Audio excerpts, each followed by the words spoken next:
Alright mga kaibigan, gagayem keng kakabsat, lahat ng ating mga ka-KNDI dyan. Magandang hapon po sa inyong lahat, magandang araw, magandang tanghali at magandang tao po kayo.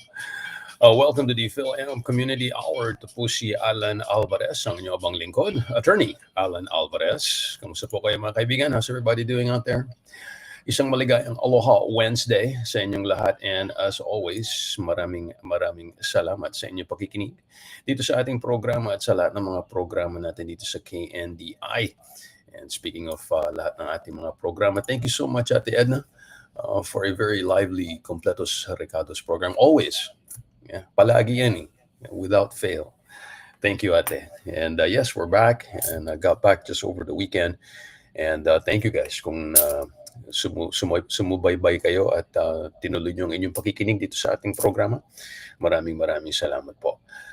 They do put some really nice music habang we're away. So sana na-enjoy nyo po yun habang naka-break po tayo. So thank you very much guys. Maraming salamat. All right, let's go into our Kwentuhan segment. I want to just let everybody know we are in our Filipino Food Week. Okay, Filipino Food Week is happening now at about 30 restaurants. Okay, specials like palabok ravioli, and plenty of halo-halo, okay, are available at about 25 eateries on Oahu, 3 on Maui, and 2 in American Samoa. Lahat to hanggang October 25. Okay, October 25. So what's the feature this year? Pampanga is the feature. Okay, sa mga Kapampangan, alam nyo na kung Kapampangan kayo, masarap kayo magluto. Right? Or you should. Dapat masarap kayo magluto. That's actually where my mom hails from. My mom hails from Pampanga. I'm not sure exactly where in Pampanga, pero Kapampangan si Mami. Anyway, Pampanga, the region that gave us dishes like tocino and sisig, is the spotlight of Filipino Food Week 2025. Okay, there will be a rich array of limited time specials all the way through October 25. Okay, 25 Oahu restaurants are in the mix, a doubling from last year, an enormous achievement, and a promising harbinger for a long overlooked local cuisine. Reflecting a simmering trend, new Filipino eateries are also in the lineup, including the pop-up Ilaya, Filipino-themed coffee cart Panday, and Yum Yum Tum Tum, okay, which opened in Kaneohe 2 weeks ago. They join traditional Filipino restaurants and a broad range of other eateries challenged to create eclectic specials. Okay, so why don't we go? Let's go for, kung nasa live po kayo mga kaibigan, we're showing the pictures, yung mga specials, at kung saan nyo pwedeng matagpuan itong mga specials natin. Okay, so let's go for the first slide here. This is halo halo and calamansi iced tea. Okay, calamansi iced tea. These two specials you can find at Yum Yum Tum Tum. Okay, Yum Yum Tum Tum. Looks like they're at Kamehameha Highway in Kaneohe. Okay, and that looks really delicious. So let's go to the next offering here. Okay, this one you can get at MW Restaurant. This is duck confit with mongo. Yeah, duck confit with mongo. Okay, it looks delicious to me. Okay, I don't know, pero siguro baka mahal yan. Hopefully, along with the specials, may special price din po sila. But anyway, this looks really good. Kasamang mongo. Mongo with duck. Never had that combination before, but that looks really interesting. Okay, so let's go to the next special here. Mama's Boy. Okay, Mama's Boy, the chef's table at Hana Kitchens, okay, in Honolulu. And they have pork sisig.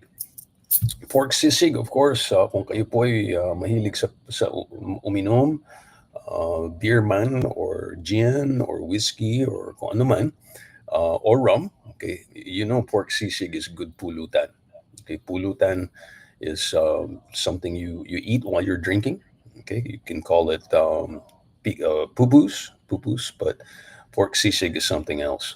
Okay, I also like bangos sisig, but for this one at Mama's Boy, they have the pork sisig, which is a standard staple in the Philippines. Okay. Okay, now let's go to this place. Olena by Chef Ron Simon. Okay, Ron Simon or Ron Simon. This is at the Dole Cannery Food Court.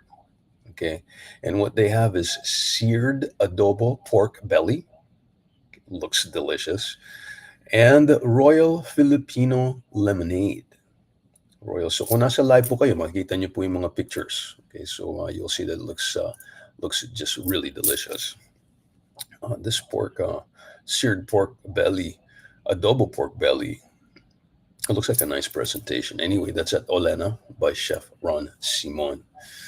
Okay, and then at Elena's, home of fine Filipino foods, you have this toklat special. Okay, and also halo-halo. Yung toklat special, mukhang may adobo fried rice yan, and looks like pork lechon kawale. Their famous lechon kawale with an egg wrapped around um, adobo rice.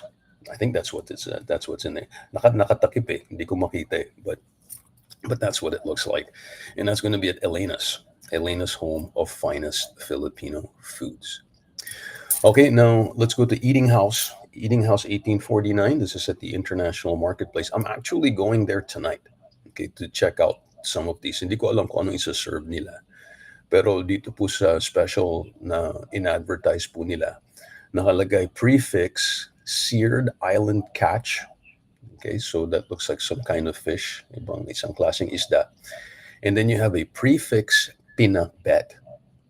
Okay, so if you want to check out, kung gusto niyo pong tikman kung paano nila ihanda ang pinakbet sa isang resto katulad ng Eating House, you might want to check this out. Okay, both look absolutely delicious. Again, kung nasa live po kayo at nasa YouTube po kayo, makikita niyo po yung mga pictures na pinapakita natin of the Filipino Food Week. All right, here's some of the sponsors, but let's go ahead and go to the other foods. Okay, now here's one from Ali'i Fish Market. Okay, Ali'i Fish Market here on South King Street, and this is crispy lechon lempo and garlic butter ahi. Wow, crispy lechon lempo and garlic butter ahi. Man, busog ka sigurado dyan, pare, man, after you eat that, dude. Not only do you get lechon, you get the lechon lempo, and then you got the you got the garlic butter ahi as well. Wow. Nagugutom na ako. Anyway, let's go ahead and go to the next one. All right. This one is at Tiki's Grill and Bar in Kalakaua, and their special is Kapampangan Morcon. Okay, Kapampangan Morcon. Morcon is a sort of like the meatloaf. I guess it's similar to meatloaf, pero sa loob may parang deviled eggs, right? Yung century egg, tomatoes, and then they wrap it around. So it's sort of like a pot roast, I guess. But Kapampangan Morcon looks delicious as well. Okay. Again, also at Yum Yum Tum Tum. Okay, looks like you have good sisig as well, sisig and longanisa as part of their specials. And at Sinublan, okay, I think this is in Waipahu, their special is the Kamayan Experience. Okay, ito po yung tinatawag nilang boodle fight. Ilalatag po nila lahat ng mga pagkain sa harap nyo, and then bahala na kayo kung anong gusto nyo kainin. One of those things. It's called the Kamayan Experience. Okay, so you might want to check that out. Ito, punta kayo kung gutom na gutom kayo. Okay, and you're in a big group. It's probably a great deal. Skull and Crown. Okay, ito po yung ano binanggit natin kaninang palabok ravioli. Okay, palabok ravioli. And then a special drink here called lapu-lapu. Okay, both look delicious. Anyway, nagugutom na ako, guys. I think it's time to go eat. Anyway, in Shanjay, okay, this is in Halaemi in the Western District in American Samoa. You have bringhe. Okay, bringhe, I think that's a Kapampangan dish. And also kilayin. Kilayin, I think that's similar to igado. Okay, kilayin, igado, sort of like the same, similar ingredients. just a different, I guess, different region where it was made. Also in Shanjie, they have sampelot and also pork sisig, and they also have tamales. Tamales, it's just like tamales, but it's also wrapped and cooked inside the is it banana leaves? I think it's banana leaves. So that's from Shanjie. And then at Sama Sama, okay, this is a food truck at Leeward. They have Sansarival milk tea. Okay, Sansarival milk tea. So I guess that's for those kung mahilig po kayo sa desserts. That's a good option for you. And then let's do one more. Magnolia ice cream and treats. You have the Kapampangan Halo Halo. Okay, for a limited edition. I think that's only for the Filipino Food Fair. So check them out as well. Okay, so a lot of things happening all throughout town. Many participants this time. So kung meron po kayong how do you call it? Yung kailangan yung kumain ng Filipino food and you want to try something prepared just a different way than kung ano pong kasanayan nyo. Usually at the turo-turo or the fast food, you might want to check these out. Okay, again, you can go to the Philippine Consulate website to get more information on the restaurants and what's being offered. Okay, so happy Filipino Food Week, guys. Please enjoy the Filipino food that's being offered by all these restaurants participating this year. And congratulations to the Philippine General and all the organizations participating to make this Filipino Food Week 2025 a memorable one. Okay, maraming salamat po. All right, so bukod from all that, we have a regular show format today. So hatid po natin sa inyo ating top 10 Pinoy trending. And then we'll go into our featured real estates, Ilocano hit of the day, punto contra punto, headline news from the Philippines, and then your thought for the rest of the day. And throughout all that, isisingit po natin ang ating mga OPMs, original Philippine music. So kung yan pong hinahanap nyo, natagpuan nyo na po dito sa ating Filam Community Hour with attorney Allan Alvarez. Speaking of OPMs, let's go ahead and get it started here para sa lahat ng mga or baka hindi po kayo nakikinig or baka hindi na kayo dalaga. Sa lahat ng mga Pinay, here's the Brainwash Band, the OPMs para sa inyo mga kaibigan dito sa ating Filam Community Hour.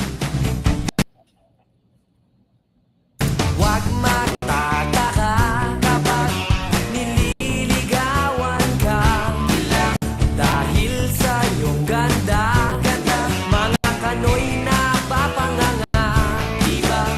Napapaikot-ikot mong bigo patumarang ka. Lalapit-lapit ang mga bunggoy pag nakita ka. My heart goes pa pa para pa pa para pa. Tunog ng puso ko ay